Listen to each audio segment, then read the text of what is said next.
Governments are notorious for creating panic to get public support for legislation and emergency measures that the population would not otherwise consider. The United States government is no different.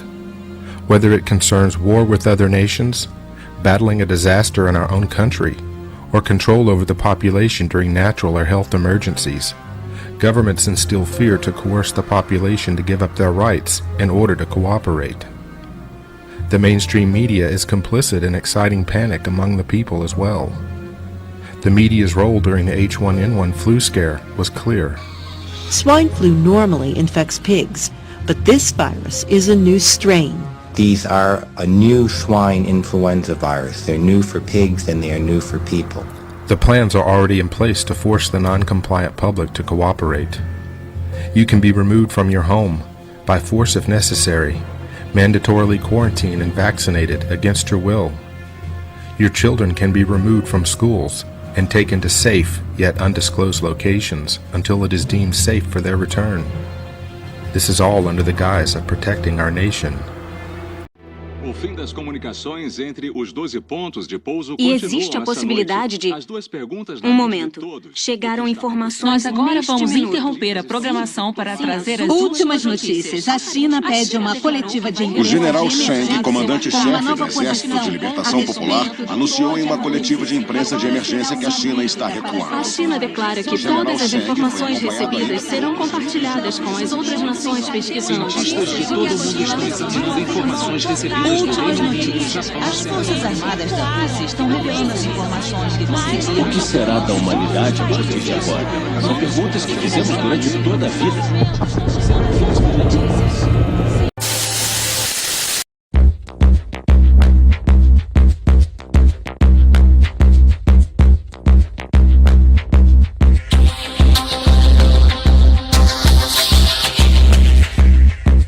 Most people still today think that all entertainment to do with movies, drama, is therefore nothing more than their entertainment. It never ever was that case. Of course, television can't perform such miracles as this, yet. But perhaps there's no harm wishing that it could. The greatest social messages are promoted through movies and drama, high drama, through the fixation of emotive sequences, emotional sequences, not logical, factual sequences, but pushing points across in an emotional way which register and fix in the mind.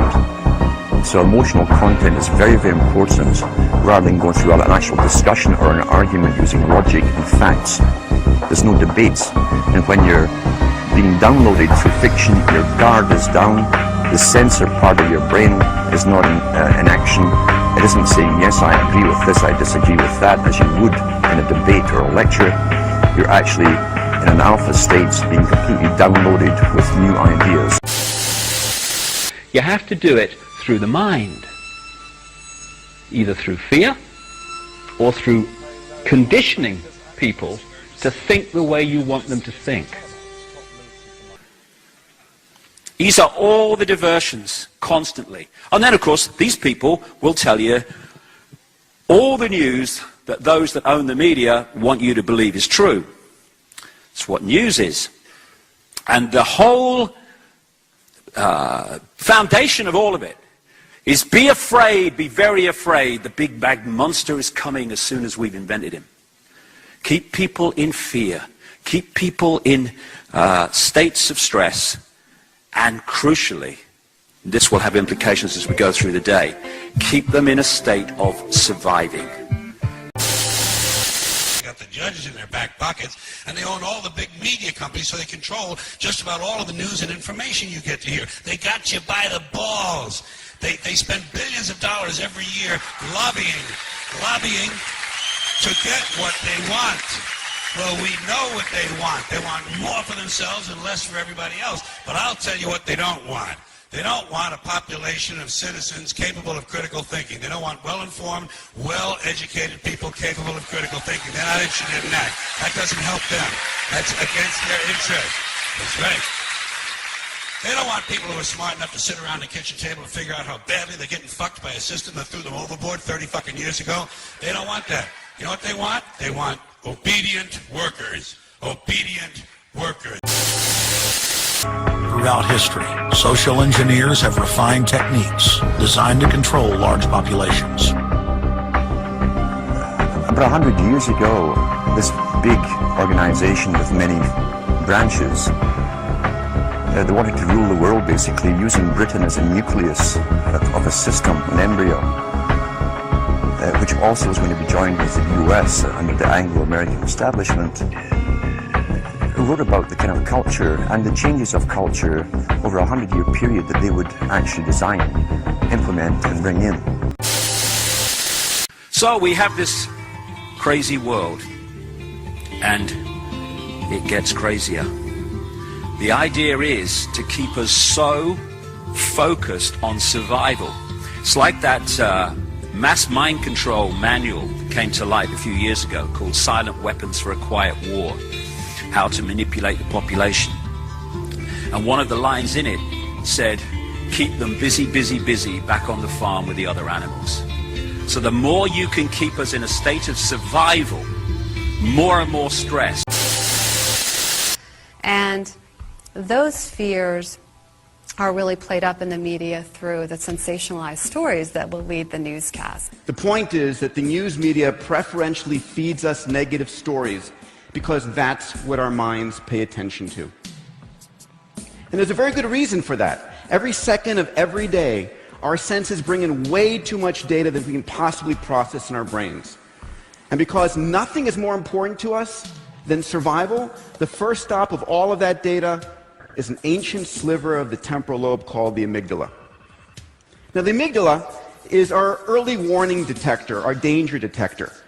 It sorts and scours through all of the information, looking for anything in the environment that might harm us. So given a dozen news stories, we will preferentially look at the negative news. And that old newspaper saying, if it bleeds, it leads, is very true. Why does everyone know that? Well, it's because this system is controlled by what I call repeaters. They're people in the situations of power and influence who just repeat what someone else tells them. A doctor is repeating what they were told at medical school and what the drug companies tell them. You've got teachers who repeat what they learned in their exams and what they learned at teacher training college, and they repeat that to the next generation. And the great repeaters are what pass for journalists. This is that area outside Parliament where they stand there doing their pieces to camera, telling people what's going on. Here we have the crews waiting for the journalists to come across from Westminster and stand there and tell them what's happening in the world. The fact is, they don't know what's happening. They know nothing. Lippmann called it the manufacture of consent. We have to manufacture the consent of the ignorant and meddlesome outsiders. Mass of the population, and the huge public relations industry was developed at the same time. They're the people who manage and control the marketing exercise. Developing a society because of all of these different toxins known to affect brain function. We're seeing a society that not only has a lot more people of lower IQ, but a lot fewer people of higher IQ. In other words, a dumbing down, a chemical dumbing down of society. So everyone's sort of mediocre. That leaves them dependent on government because they can't excel. We have these people of lower IQ who are totally dependent. Then we have this mass of people who are going to believe anything they're told because they can't really think clearly. And very few people of very high IQ who have good cognitive function who can figure this all out. And that's what they want. So, you can kind of piece it together as to why they so insistent in spending so many hundreds of millions of dollars of propaganda money to dumb down society. The secret organizations of the world power elite are no longer secret. They have planned and are now leading us into a one-world communist government. This global network of black magicians, Satanists, Luciferians, and occultists are called the Illuminati.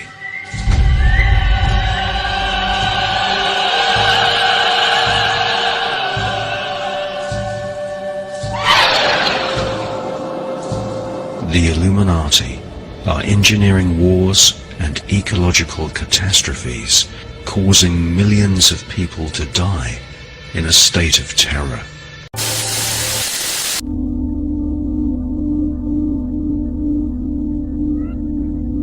Prominent intellectuals continue to argue that the world's complexity makes democracy impossible. A recent cover story in Time magazine claimed that democracy is in the worst interest of national goals. The modern world is too complex to allow the man or woman in the street to interfere in its management. A man who surely would have agreed was Edward Bernays. Like Lippmann, Bernays served as a propagandist on the Creel Committee, and like Lippmann, he went on to refashion wartime propaganda for peacetime aims. In his classic text Propaganda, Bernays suggested that elites regiment the public mind every bit as much as an army regiments their bodies. Bernays considered mass mind control so crucial that it constituted, in his words, the very essence of the democratic process. Bernays' opportunity to shine arose when a crisis threatened not only the profits of major corporations, but the entire capitalist system. You need poverty. Poverty is needed if you're going to have wealth. The only way a rich slaveholder, a Roman senator, or antebellum plantation owner in the South, the only way they can live in this fabulously luxurious mode is by having slaves who work from the crack of dawn down into the night. That's expropriation. That's creating the poverty of the slave or the serf or the worker so that the slaveholder or the lord, the feudal lord, or the plutocrat, the capitalist, can really accumulate wealth. The Illuminati control most of the world's corporations. They are collectively destroying the biodiversity of planet Earth, hurling mankind into a permanent state of fear, disconnecting us from the knowledge of our higher spiritual self. The existence of the spirit world and the fact that reality is shaped by our own consciousness is hidden from the public by control of the world's media. Billions of people are dying in ignorance, wasting most of their lives hypnotized by television, an invention which was discovered during pioneering research into the spirit world and the ether. So if we open our minds and let the demons out, the demons of programming, out, and get this blank sheet of paper going. I am not going to read reality on what I've thought up to now. I'm gonna let the information be my guide. And if it is at odds with my religious belief system, my political belief system, or my cultural belief system, then that's fine, but I'm gonna go with information. And when we do that, it makes such a fantastic difference in our lives and what we can do and what we can achieve and make happen. Because if we are, at our core, as we are, the real us, all possibility, then if we don't express that, then we're already withdrawing from what we are, all possibility, and we're living a few possibilities, very few in terms of many people. And it's the time to choose between whether we're going to be dominated by the head, particularly the left brain, its perception of reality, limitations, structure, everything apart from everything else. You can't do this, that's not possible, that's impossible. If you are receiving this message, then you've been recruited. Welcome to the fight, Patriot.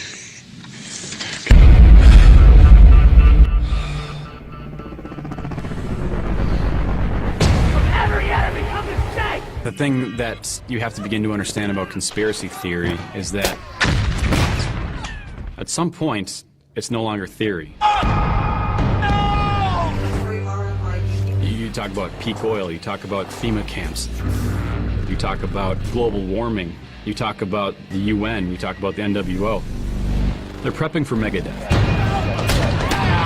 Last night Once the red carpet gets rolled out for this New World Order program, everything is free game. The bastard of it all is that you've heard of everything.